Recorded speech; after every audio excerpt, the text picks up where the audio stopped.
Good morning, everyone. This is Rokalabina Vedas from Aeronautical Engineering B section. Today, my topic for concept video engineering mechanics is laws of mechanics, parallelogram law of forces. Before going into topic, what is laws of mechanics? Mechanics concept and applied mechanics.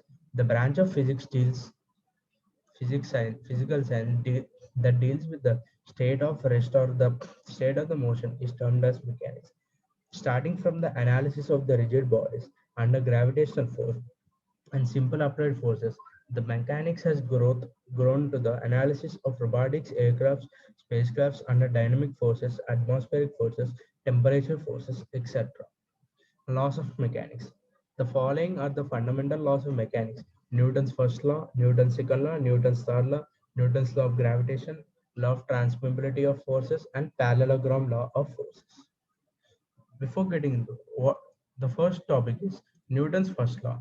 It states that the every body continues in its state of rest or of uniform motion in a straight line unless it is compelled by an external agency acting on it. Newton's first law simply states that if a body is moving in a straight line, if no other external force is applied to resist it, the body continues to be in a motion. This is called Newton's first law. This leads to the definition of force as the external agency which changes or tends to change the state of rest or uniform linear motion of the body. Newton's second law. It states that the rate of change of momentum of a body is directly proportional to the impressed force and it takes place in the direction of the force acting on it. Thus, according to this law, force is directly proportional to mass into acceleration. Force is equal to thus gives force is equal to K into M into A. K is the proportionality constant. K here we take as K is equal to 1. So F is equal to M into M. Newton's third law of motion. This motion is often used in day-to-day life and we use daily in normally. Newton's third law states that for every action there is an equal and opposite reaction. Consider the two bodies in contact with each other. Let one body applies a force F on another. According to this law, the second body develops a reactive force R, which is equal in magnitude to force F and acts in the line same as F, but in the opposite direction. Newton thought law says that for every action, there is an equal and opposite reaction. If we apply a force F into an object, then it gives as opposite reaction, which is R, and F into R get the both magnitudes are same, but the directions are quietly opposite, which is 180 degrees which is 180 degrees opposite. Newton's law of gravitation. Every body attracts the other body. The force of attraction between any two bodies is directly proportional to their masses and inversely proportional to the square of the distance between them. According to this law, the force of attraction between the bodies of mass m1 and m2 at a distance d as shown in figure. Normally, Newton's law of gravitation explains that every body attracts to the other body. It says that normally on earth there is a on earth will be we are living on we are in on gravity it attracts the objects in towards it. um, if we take an object, if we consider earth to be a mass m1 and we are to be mass m2, the distance between two is the distance between earth is like the radius of the earth will be taking as d, which gives 6400 kilometers as diameter as radius. So F is equal to G is the gravitational constant and M1 M2 are the masses of M1 is the mass of the earth and M2 is the mass of V and ours, and D is the distance between two objects. Here the two objects is the radius. So F is equal to G into mass of earth into mass of the body by the distance the radius square. This is the Newton's law of gravitation. Here it clearly mentioned that every body attracts the other body. The force of attraction between any two bodies is directly proportional to their masses and inversely proportional to the square of the distance between them. That's law of transmissibility of force. According to this law, the state of rest or motion of the rigid body is unaltered if a force acting on the body is replaced by another force of the same magnitude and direction but acting anywhere on the body along the line of action of the replaced surface force. According to this law, the state of rest or motion of the rigid body is unaltered.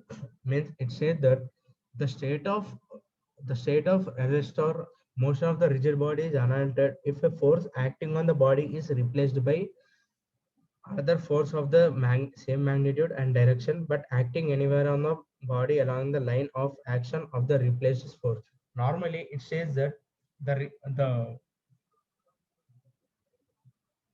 on the state of rest on a given surface, if a force is acting it in some particular direction in some particular angle, it the state of motion is remains unaltered if the another force is applied which is opposite to this direction. Means if the force is acting at 30 degrees inward, then the other force should be acting towards the 270 degrees, which is quietly opposite to the 30 degrees applied, and hence the surface motion is unaltered. This is the law of transmissibility of force. Next, we'll be going into parallelogram law of forces, which will be using in solving the many problems. Like parallelogram law of forces, simply the, this law states that the parallelogram law of forces enables us to determine the single force called resultant force.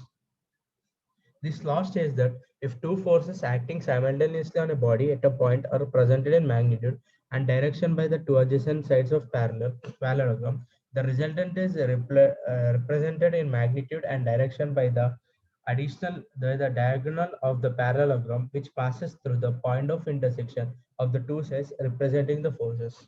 Parallelogram law of forces simply is if a body if a on a particular body, if two forces at are acting, which is pulling from other side and another is pulling to other side, the, the suppose consider these to be two adjacent sides of a parallelogram, then the resultant of these two forces is the diagonal drawn from these two intersection points. The directions are two different. The the resultant is equal to the, this magnitude force square plus this magnitude force square and plus 2 into magnitude of this force and this force into cos theta under root. This is the resultant force equation. R is equal to root p square plus q square plus 2pq cos theta is the resultant of which is the diagonal of the parallelogram. The direction is also given as alpha, which is the angle, it is the resultant is moving. Tan alpha is equal to q sin theta by p plus q cos theta. This is the directionality of the resultant diagonal.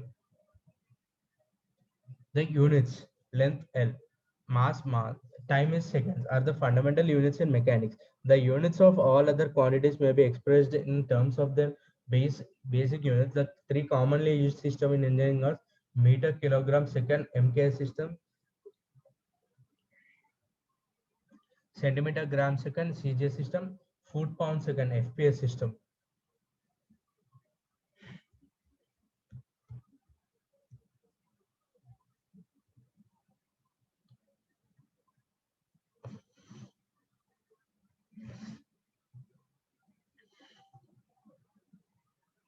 Law of mechanics are normally will be stating as three: Newton's first law, Newton's second law, Newton's third law. There are remaining law of forces which will be using to find the resultant of two different, quite opposite, different resultant forces. There are parallelogram law of forces, triangular law of forces, and sine rules, which we'll be using for finding the resultant. Thank you.